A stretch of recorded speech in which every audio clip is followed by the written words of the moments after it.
गुरु ब्रह्मा गुरु विष्णु गुरुदेवो महेश्वर गुरु साक्षात् परब्रह्मा तस्मै श्री गुरुवे नमः।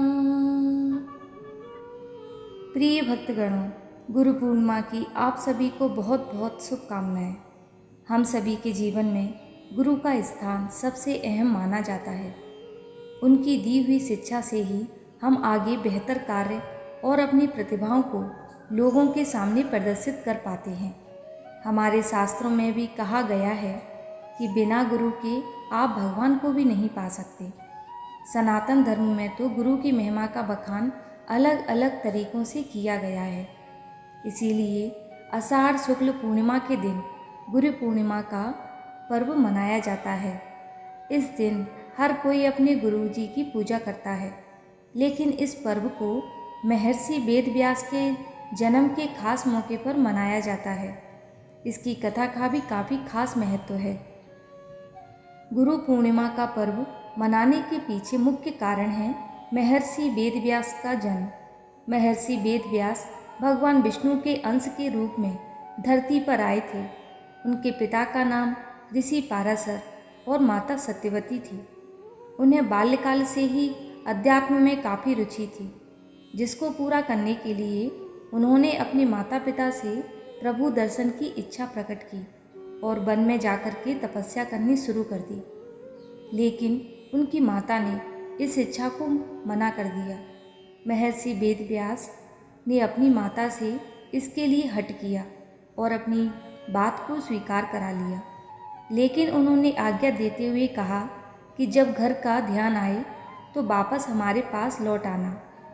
इसके बाद वेद व्यास तपस्या हेतु वन चले गए और वन जाकर के उन्होंने कठोर तपस्या की। इस तपस्या के पुण्य के तौर पर उन्हें संस्कृत भाषा में प्रवीणता हासिल हुई, जिसके बाद उन्होंने चारों वेदों का विस्तार किया।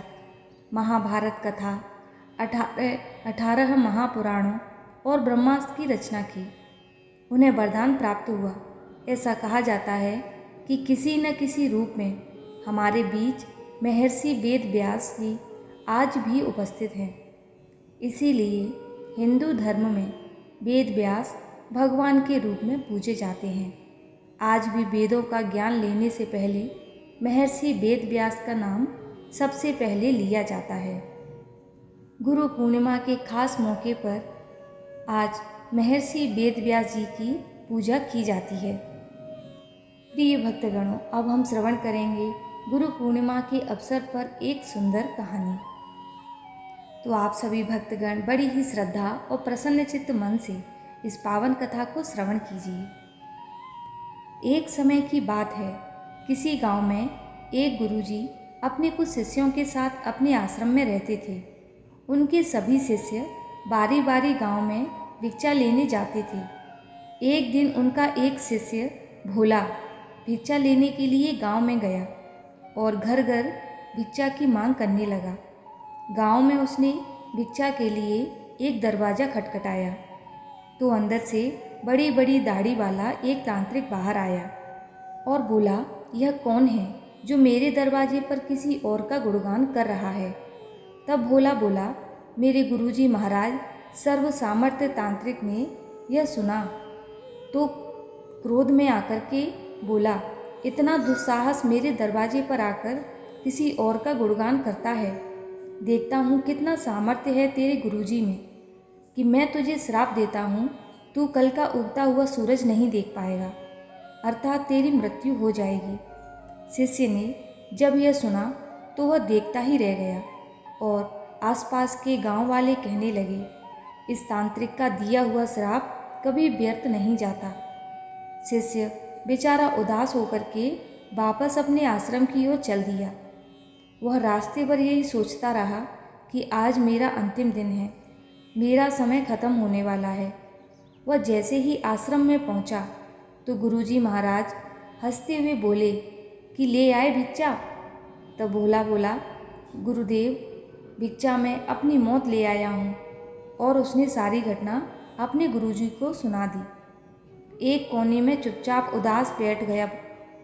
गुरुदेव बोले, चलो भोला, भोजन करने चलो। गुरुदेव, यहाँ मेरे प्राण सूख रहे हैं और आप भोजन करने की बात कर रहे हो। तब गुरुदेव बोले, अरे भोला, अभी तो पूरी रात बाकी है, अभी से चिंता क्यों कर रहे हो? चलो ठीक है, जैसी तुम्हारी इच्छा। ऐसा कहकर गुरुदेव भोजन करने के लिए चले गए। फिर उसके बाद जब सोने का समय हुआ तो गुरुदेव भोला को बुला कर के बोले, भोला, तुम हमारे चरण दबा दो। भोला बेचारा मायूस होकर बोला, जी गुरुदेव जी, जो भी क्षण मेरे जीवन के शेष बचे हैं, मैं उन्हें आपके चरणों की सेवा कर बिताना चाहता हूँ। फिर वह गुरु के चरण दबाने बैठ गया। गुरुदेव बोले, भोला, चाहे जो भी हो जाए, तुम चरण छोड़कर मत जाना। भोला बोला, गुरुदेव, मैं कहीं नहीं जाऊँगा। गुरुदेव ने अपने शब्द 3 बार दोहराए कि भोला, चरण छोड़कर कहीं भी मत जाना। ऐसा कहकर गुरुदेव सो गए। भोला पूरी श्रद्धा भाव से चरण दबाने लगा। रात्रि का पहला पहर बीता। तांत्रिक ने अपना श्राप पूरा करने के लिए एक देवी को हाथ में सोने चांदी हीरे मोती से भरा एक पात्र लेकर भेजा। दरवाजे पर देवी प्रकट हुई और कहने लगी, इधर आओ भोला, यह सोने चांदी हीरे मोती से भरा पात्र ले लो। भोला ने कहा, मुझे लेने में कोई परेशानी नहीं है, लेकिन क्षमा करें, मैं वहाँ आकर नहीं ले सकता। अगर आपको देना है तो यहाँ आकर के दे दीजिए। यह सुनकर वह देवी कहने लगी, नहीं नहीं, तुम्हें यह पात्र यहाँ आकर लेना होगा। देखो कितना सोना चांदी है। भोला बोल ही नहीं। अगर भोला बोला कि नहीं, अगर तुम्हें देना है तो यहाँ आ जाइए। तांत्रिक का पहला पासा असफल रहा। तांत्रिक ने दूसरा पासा फेंका।